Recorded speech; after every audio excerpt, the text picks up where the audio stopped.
आयुर्वेदानं सांगितलेल्या या 3 morning health tips तुम्हाला हेल्दी राहण्यासाठी नक्कीच मदत करतील.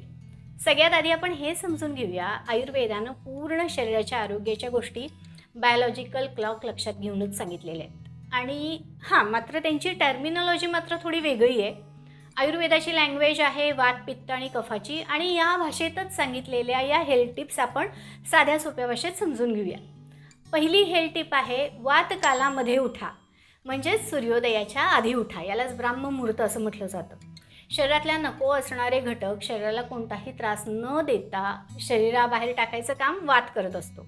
या वेळेत म्हणजे वाताच्या वेळेत जर आपण उठलो तर टॉयलेट युरिनला व्यवस्थित वेग येतो आणि पोट साफ होऊन जातं. दुसरी गोष्ट, कफ वाढवणारा आहार घेऊ नका.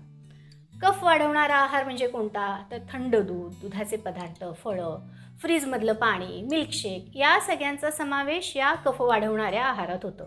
अशा वेड्यावाकड्या खाण्यानं विकृत कफ तयार होतो, ज्यामुळे अपचन, पोटजड होणं, आळस येणं अशा गोष्टी व्हायला लागतात. तिसरी गोष्ट, मेद घटवणारा व्यायाम नक्की करा. जे लोक वजन कमी करू इच्छितात किंवा ज्यांना फॅट बर्न करायचे त्यांनी हे विशेष लक्षात ठेवायलाच पाहिजे. जर तुम्हाला 6 पॅक बॉडी बनवायची किंवा अगदी स्लिम अँड ट्रिम व्हायचं आहे तर संध्याकाळच्या जिमचा, संध्याकाळच्या व्यायामाचा किंवा संध्याकाळच्या योगासनांचा उपयोग नाही. तुम्ही व्यायाम सकाळीच करायला हवा, कारण याच वेळेला केलेल्या व्यायामामुळं प्राकृत कफ स्थिर होतो आणि विकृत मेद कमी होतो. आणखीन काय गोष्टी करायला हव्यात किंवा टाळायला हव्यात असं तुम्हाला वाटतं? नक्की कमेंट करा.